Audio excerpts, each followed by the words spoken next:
Hey y'all, it's August. So look, we are gonna do another garden tour because we ain't done one in a while.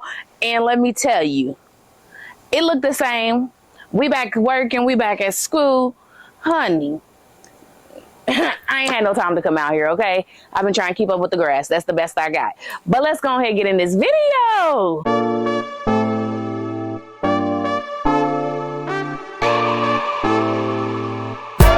Now, as we're doing the video, I am going to also harvest. So we have some butterfly blue pea flowers.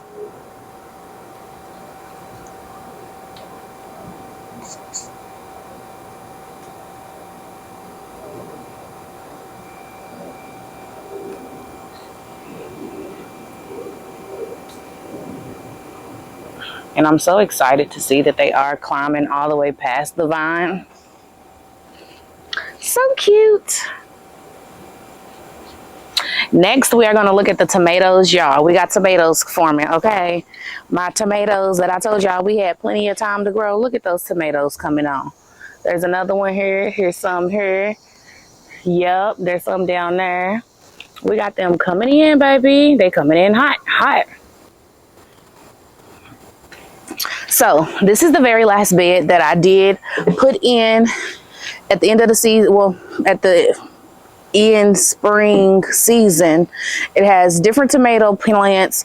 All of the tomato plants in here, you guys, are all indeterminate. This is my first year ever growing them. None of them are the same, and they're all some type of beefsteak. So it's a mushroom basket, a Abe Lincoln, a Goldie, a Belgium, all different type of tomatoes.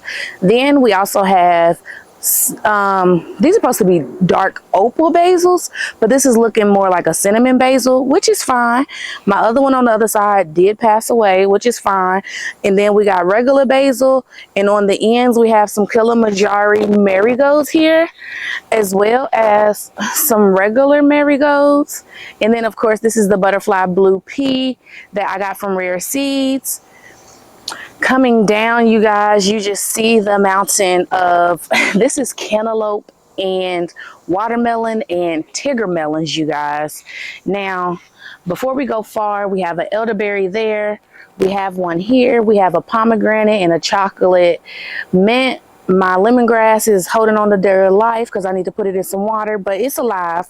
This peach tree, y'all, that we trimmed back is looking fantastic. I mean, this is the Belle of Georgia peach tree, and I can't lie, y'all. This peach tree is looking amazing. We got sweet potatoes here. These should be the Beauregard. This peach one ain't looking its best, but we're going to see if it happens to produce us more areas of growth so that we can have a good, even foundation on this peach tree. Coming here, we have a fig tree, and it's so interesting to see. It's putting off new growth, so I'm happy it's liking this area. But I'm not gonna lie, around fall I may actually be moving it. But for now, it's a Chicago Hardy fig. It's doing amazing. I know I got one for Keisha, and hers is bearing figs, y'all, already. Now, walking in here, y'all, if you didn't see my community post, we did get a tiger melon. And so, I'm not gonna lie, we got a few more that are ready. One here. And honestly, they're just like cantaloupes to me. As soon as they're ready to be harvested, they fall off the vine. Now, I have plenty more in here, just as well as I have cantaloupes. One here. We have some cantaloupes here. And they're looking amazing, and they're still getting in size. I am walking back here though, because I do see a tiger melon that is orange already. We have a cantaloupe there. You see it? And here's the other tiger melon. And yeah, you see, I barely have to do anything, and it just comes off the vine. We have more cantaloupes in here. We got some stink bugs in here. This one will be ready in the next 2 to 3 days. And then there's that cantaloupe back there, still getting big, and it is still on the vine. Coming into bed number 14, we have our zinnias. I do need to pick those. It's so interesting that I brought this apron outside and I did not bring my pruners. We're going to come back and prune them zinnias. We also have some cayenne peppers, and if you see, they are so prolific, you guys. We got some that we're actually going to go ahead and get.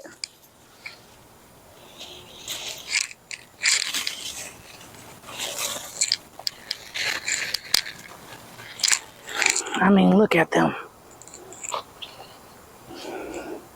I'm stepping over the cantaloupes because now we get over to the Tabasco peppers. And I didn't tell you guys, but my Tabasco peppers that I was keeping, I had them in a vinegar mixture in the fridge. And y'all, I set them out for a moment. And I sat here and had a freaking fly from outdoors. You know how flies are in the summertime. Got in the vinegar mixture and died in there, so I had to throw them all away.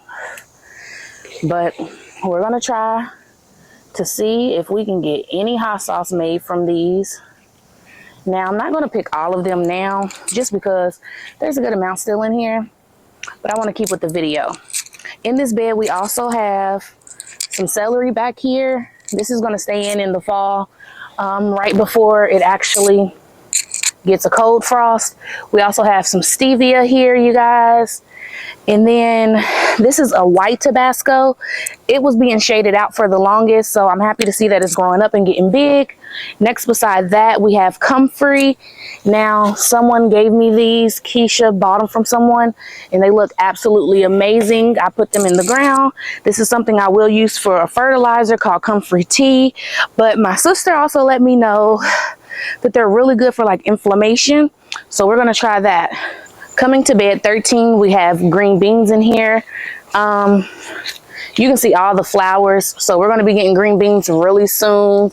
I wish I could sit here and tell you what kind of green beans they are. I done forgot.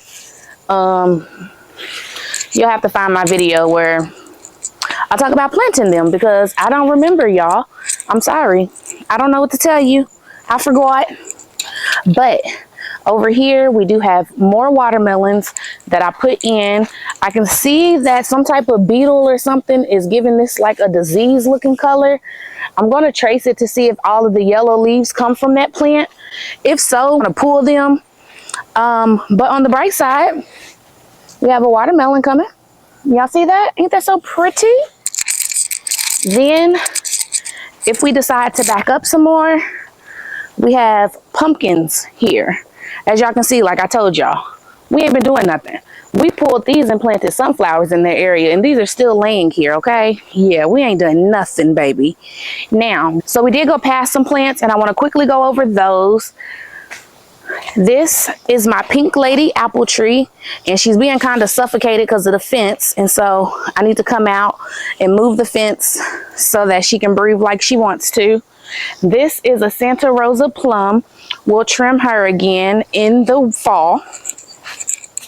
Then this right here is my black Arkansas apple, and she's doing pretty well also. So really excited to see that. Now we're going to go ahead and go to bed number 12. Bed number 12 is right here, you guys. Absolutely beautiful, stunning, amazing, growing very well. So you'll see on the other side of the bed that only half of this looks full, and it is. And that's because these are hibiscus roselle plants here. I actually have, I believe it's 3 of them still in here.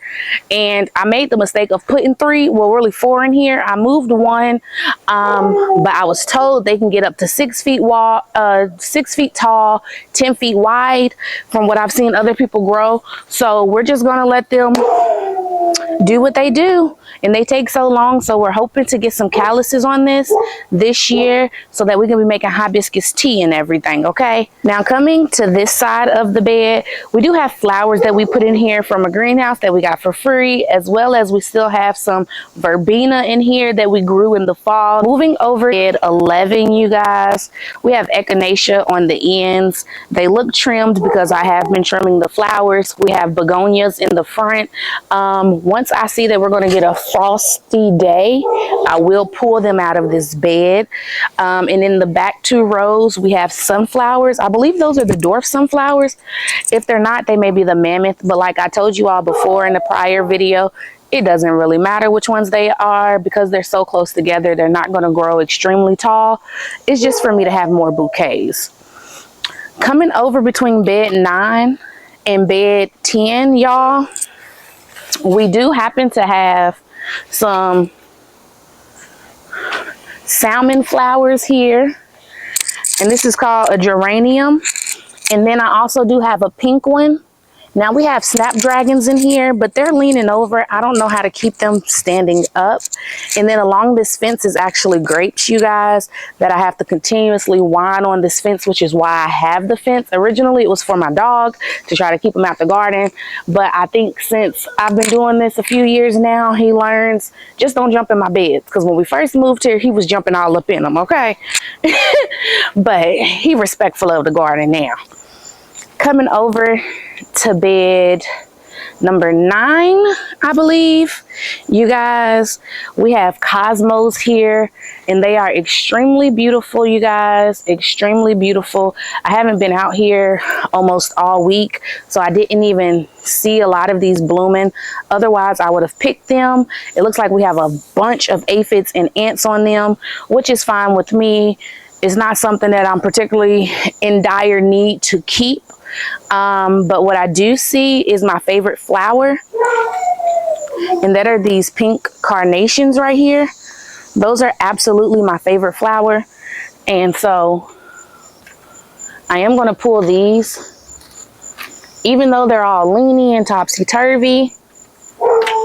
These are absolutely beautiful to me, and I will put these in a vase with the zinnias because why not? So moving over to bed number 8, I believe, we do have some borage back here. We have some type of flower. I think those are also carnations. I don't remember. I'm gonna have to look and see because they haven't flowered yet, so I don't know if they're a biannual like some of the hollyhocks are. I'm not sure. But we also have borage over here. This was the only borage looking like it's going to do something. You see how he just walked through? He's all in here now. And then this is where I also put the other roselle because I didn't think that the borage was going to survive. So I put the roselle there. But it's actually doing its thing, so I'm not mad at it, okay? Now, these are the beds I call number 8 and 7. And in this bed, you guys, we have that one watermelon plant that volunteered itself. Not exactly sure what kind of watermelon it is, but I do also have blueberry bushes in here. So we have blue jay blueberry, we have a jubilee blueberry, we have 2 pink lemonade blueberries. If I happen to remember the other varieties, I'll put it on the screen. But y'all, we so late in the season. Listen, it produced food, it's edible. Y'all may have to find that video. I ain't even gonna hold you, okay? There's so many different varieties of blueberries. My best advice for you all when it comes to getting blueberries is make sure it's a variety that's suitable in your area, because some blueberries bloom early in the season due to where you're at, some bloom later, and then some can give you possibly a longer wave. It just depends on how you get your varieties to stagger them out so that you can have a harvest all season. I didn't know about that until I've already had 6 plants, or I may have 8, I think. Listen, it's gonna be enough. And we also have strawberries in there if I didn't mention that already. Now, just to show you how big this watermelon plant is, just from one watermelon plant, it's absolutely huge, y'all. Absolutely huge. And the last time that I was in here looking for watermelons and moving the tendrils, I actually knocked off 3 of them. So I don't know if there's any watermelon. We're just gonna keep waiting and seeing, because if not, you know I'm pulling this plant, honey. Now we are at bed number 6, you guys, and as you can see, we have sweet potatoes. We have it in this tote. And then we have it in this bed right here. These are the purple sweet potatoes. I don't know if the inside of them are purple or if the outside skin of them are purple. All I know is we have a pintle garden station that I tell you all about and emphasize on seeing if you could start that in your area, because it is open to have access to being worldwide, where other gardeners set out extra produce, extra seedlings. And that's how we do it, because that's how I got my peaches. I missed the wave of the pears, but if they do another wave this year or next year, we will be doing pears. But that's how I got these, okay? This is my last strawberry, pitiful strawberry green stalk. Now, if you've been here a while, you know that I sit here and tell you guys I am not the best with watering the green stalks. I've really only been focusing on watering the first two, and once we get up there, you'll see why. These strawberries will survive. I do need to bring it some water today, so I will do that, because I am still planning to transfer these into the bed over there with the regular strawberries and blueberries, because that's where all the strawberries in that bed came from, another green stalk. Coming over to bed number 6, we do have peppers. Now, you guys, the thing is, I cannot for say tell you every single pepper in here, not because they don't have tags, because majority of them do. There is one in particular that does not have a tag, and it is this pepper. I have no idea what type of pepper this is, but it was a mystery pepper, and I said I wanted to buy it because it was a mystery. Now, hold please, because I'm getting bit up and I need to go put on my VEVOR. And we're back. So, if I look shiny, that's why. Now, over here, we also have some shishito peppers. We have some early summer. We have Mad Hatter. We have some pimento. And we have an orange bell, a yellow bell, a red bell. And yeah, I think that's everything. But I can definitely say peppers have not been my greatest thing this year, which is totally fine. I have plenty of peppers from last year to where it's not a dire need. Now, I have 6 green stalks. You're only going to see 3 of them because the other 3 are not in use. Coming to this bed right here, you guys, it says it's number 4, 5, 6, 7, 8. Yeah, so the pepper bed was number 5. This is number 4 in this bed as well. If it looks familiar, it's because it's some more sweet potatoes. They're the Beauregard sweet potatoes, and I think they're doing fantastic. I had a feeling they would sprawl everywhere. I kind of didn't mind it. Maybe next year I'll get tired of sprawling things in random areas of the garden, but until then, we're just gonna keep, you know, going around and just letting them do what they do. Now, for this pepper, I almost forgot this one. I really have no idea what these are, y'all, but they're not spicy.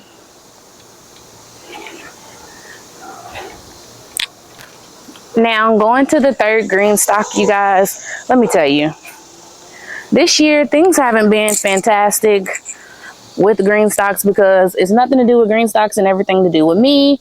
I have a sweet banana pepper that I'm about to pick right here off the plant, because it's starting to change colors already. We got stink bugs in the yard, which is common in this area in time. Just because, I don't know, they just are always here, if I'm being honest with you. Also, now I need to water this green stalk, not gonna lie, because it's really getting bad and out of hand. We have an orange bell pepper down here that I do want to go ahead and get. It's pretty small, but the peppers are just now getting of size. If you were here during the beginning of the season, you know I put a lot of stuff in super late, and on top of that, like I tell y'all, I'm neglectful of the green stalks, which is why I want to do a DIY hooking up the green stalks on my drip. I figured out the way I want to do it. It's just I'm now waiting on the products to come, and we will get that video out to you all. Okay, over to my last green stalk, you guys. At the tip top, we have alpine strawberries. They are really sweet. They pack a real good punch. These are the wonderful yellows. They pack a really good punch. The only thing is, again, I'm very neglectful of coming out here, not because I don't want to, but because especially this year, we've had record highs, a lot of heat waves, and so I haven't been coming out. But I do see, like I mentioned before, I will not be growing a lilac beauty because my lilac beauties are always this small, and I definitely need to freeze this immediately because I done took the top off. Now, what I am most excited about in this green stock though, you guys, is this cucumber plant right here. I've pulled an additional cucumber since the last time that you guys seen it, but I do see I have more on here, and this is basically just to show you that you can grow cucumbers in a green stock. You know, I think that's a pretty decent size. And then there's another one over here that I see, because if you saw my harvesting cucumbers video in my other video, I think I did it in the welcome in August video, you saw I had a lot of Boston pickling. I also did videos of me making the pickles.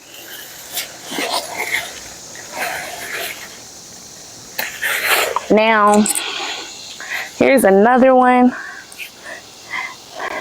and they look amazing.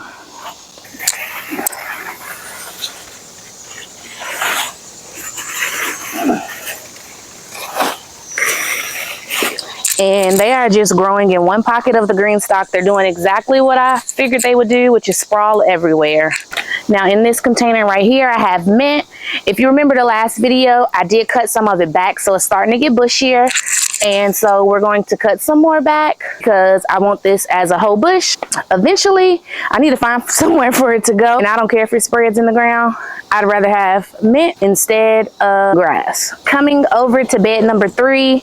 This is my herb bed. So I did go ahead and put some oregano in here, you guys. See, the weeds are trying to come through, so that means the oregano is not growing quick enough for me. I have some sage right here. At the beginning of the year, this was all of the chamomile in that area. We have thyme. We have a lavender bush. It looks like these may be the last sprigs of lavender this year.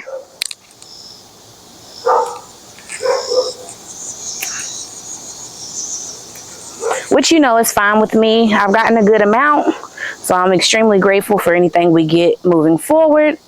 And then back here, I do have some parsley as well. So I'm really excited about that.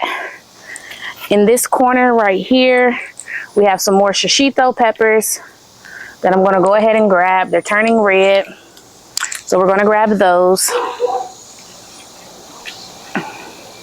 Coming over to bed number 2, you guys, I don't see any of the carrots have come up. And I did neglect them, so if they didn't come up, it has a lot to do with me and nothing to do with the seeds. Well, the seeds were pretty old though too, but a lot of it still has to do with me. We also have corn in this bed. This is where I planted the corn. It's actually growing pretty well. I'm excited to see if we are going to get a harvest of some corn. And so we'll wait around and see. Maybe as they get bigger, I'll try to do carrots again in this area so that the soil is more shaded and we may actually have a better possibility of getting such. Now going over to bed number 1, you guys, if you can see it at the top of the screen, this is a bed I said I was not going to use, but ended up ultimately using it for one thing. And let's go over there and I'll tell you about it. So in this bed, I actually have loofah growing. And because I sprawl everything, I thought, why not sprawl the loofah, see how it goes. This bed is very hard compacted soil. So I had straw that I put down on top of this to let this bed rest. Well, I ended up putting loofah plants in here. It looks like only one of them survived. And it looks like we may be ready to actually get some loofah to start growing.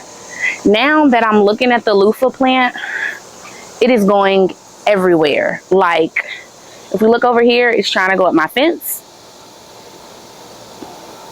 And if we look back there, it's trying to go into my pond. I'm gonna let it be rude and unruly, let it do what it wanna do. I just need to come by and make time to cut these weeds down. We have holy basil volunteering here. If I didn't stop cutting this, I wouldn't have known there was holy basil there. But that's what this bush is right here. Last year I grew holy basil back here with my tomatoes. It was amazing. It was just a great area for the spiders to be. I didn't like that. So I tried something new this year with the tomatoes.